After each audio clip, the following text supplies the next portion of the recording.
존경하는 국민 여러분, 그리고 선배 동료 국회의원 여러분, 서울 동작구 출신 국회의원 나경원입니다. 지난 12월 우리 모두가 기억하고 싶지 않은 한 달이었습니다. 계엄, 탄핵, 그리고 무한 제주 여객기 참사에 이르기까지 이 자리를 빌어서 제주 여객기 참사로 희생된 피해자 그리고 유가족 여러분들께 깊은 애도와 위로의 말씀을 드립니다. 계엄과 탄핵 이후에 우리 국회가 해야 될 일은 한 축으로는 국정을 안정시키고 한 축으로는 헌법과 사법 절차에 넘어간 이 계엄과 관련된 사건들이 차분히 진행되도록 하는 것이라고 생각을 합니다. 그러나 지난 한 달 어땠습니까? 저는 국론의 분열과 갈등이 더 심해졌다고 말씀드립니다. 유례없는 대행 탄핵으로 민생과 경제는 더 불안해졌습니다.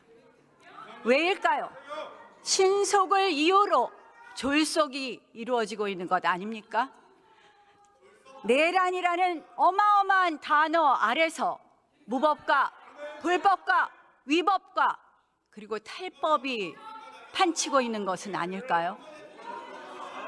저는 듀 프로세스, 절차적 정당성, 절차 민주주의, 법치주의의 완성이 그 헌법 가치를 실현하는 것이 국민 여러분들을 통합시키는 솔루션이라고 생각을 합니다. 대한민국 민주주의가 한 걸음 더 높아지느냐 아니면 후퇴하느냐의 갈림길입니다. 국회의원 여러분 모두 힘을 모아 주십시오. 헌법재판소 사무차장 나와 주십시오. 의원 여러분 조금 들어주십시오.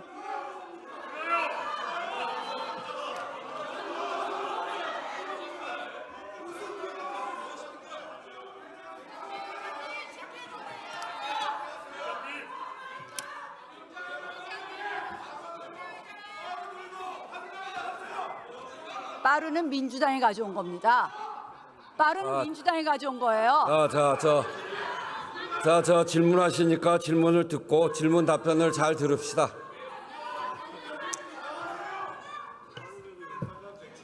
헌법재판소가 자유민주주의의 최후의 보루가 될 것이냐 아니면 혹시나 여론몰이에 의한 군중민주주의에 굴복할 것이냐 굉장히 중요한 시기라고 생각을 합니다. 헌법재판소가 그 신뢰를 받기 위해서는 공정성이 너무나 중요한데 사실 최근 헌법재판소의 이런 행보에 대해서 많은 국민들이 우려하고 있습니다.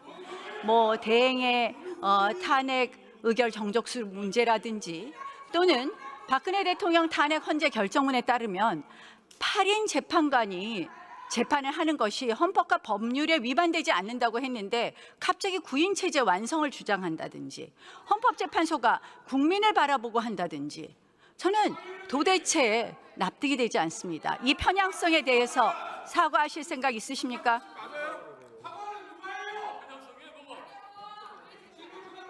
헌법재판소에서는 그 헌법에 따라서 공정하게 모든 사건의 심리에 임하고 있다고 말씀을 드리겠습니다. 국민들의 우려를 불식시켜 주실 것을 말씀드리면서 지난번 탄핵 소추 사위에서 민주당의 소추위원들이 내란죄를 빼버렸습니다. 그날 재판부에 있어서의 발언 내용을 보면 이렇게 이야기하고 있습니다. 재판장의 권유에 따라 재판장의 의사에 따라 재판장께서 저희에게 권유하신 바라고 생각합니다. 이렇게 써 있습니다. 이렇게 녹취되어 있습니다. 맞습니까? 청구인 대리인이 이렇게 말씀하신 바는 있습니다. 그러면 이게 사실이 아니라는 겁니까? 청구인 대리인이 재판부에서 권유하지도 않았는데 내란죄를 뺐습니까?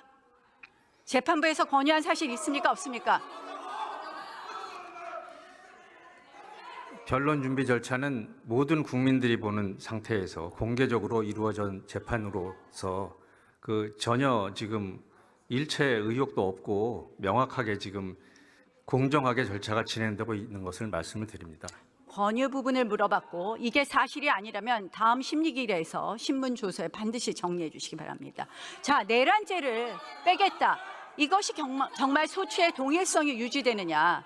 예전에 헌법재판소 결정을 보면은 소추의 동일성이 동일성이 유지되지 않으면 소추 변경이 허용되지 않습니다. 이게 동일성이 유지된다고 볼 수 있겠습니까? 한번 소추 사유 보십시오. 내란죄를 범하였다고 시작됩니다. 모든 것이 내란죄가 80%에 해당합니다. 저희가 그래서 얘기합니다. 결국 탄핵의 과정에 있어서 이것이 바로 사기 탄핵 아니냐, 소추 사기 아니냐 이런 이야기를 하고 있습니다. 자, 한번 물어봅시다. 이제 와서 민주당이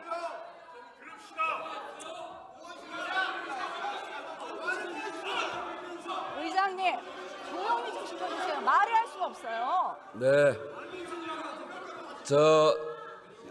지금 이제 정부에게 질문하는 시간이니까 질문도 잘 들으시고 또 답변도 잘 들으시고 다음 질문하실 때 참고하실 수 있도록 경청하십시다.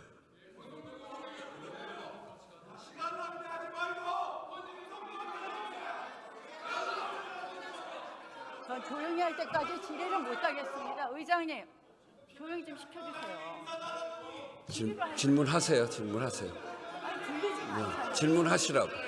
자, 조용히 하시고 양쪽 다 조용히 하십시오. 네, 조용히 하세요. 민주당에서는 내란 행위는 남겨놓았다. 내란죄를 뺀 것이 아니다. 이런 이야기를 하는데 내란 행위만 있는 것과 내란죄를 남겨둔 것은 내란죄가 있는 것은 심리 절차에 있어서 어떤 차이가 있습니까?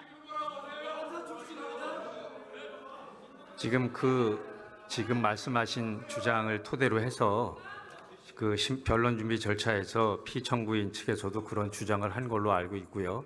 그리고 그 부분에 대해서 재판부에서 심리 중에 있다고 말씀을 드리겠습니다. 심리 절차에서 어떤 차이가 있습니까? 그 부분은 재판부에서 판단할 문제이고 제가 여기서 말씀드리기는 어려운 부분입니다. 한마디로 반대 신문의 보장이 부적절하게 이루어지고 또한 증인 채택이 안 되는 등 훨씬 더 한마디로 신속을 가장한 졸속 심리가 가능한 것 아닙니까?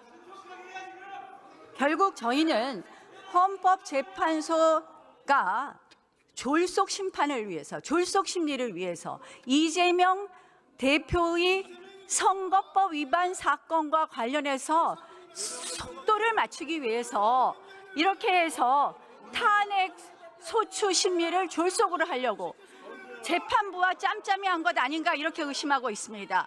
이 부분에 대해서 의심하지 않도록 제대로 심리해 줄 것을 부탁드립니다.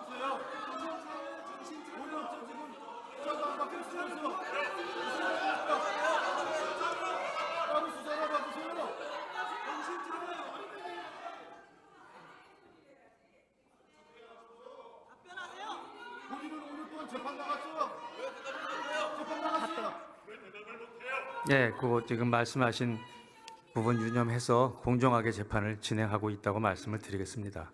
헌법재판소에 대통령 탄핵 말고 탄핵 몇 건 더 계류되어 있죠? 지금 10건 계류되어 있습니다.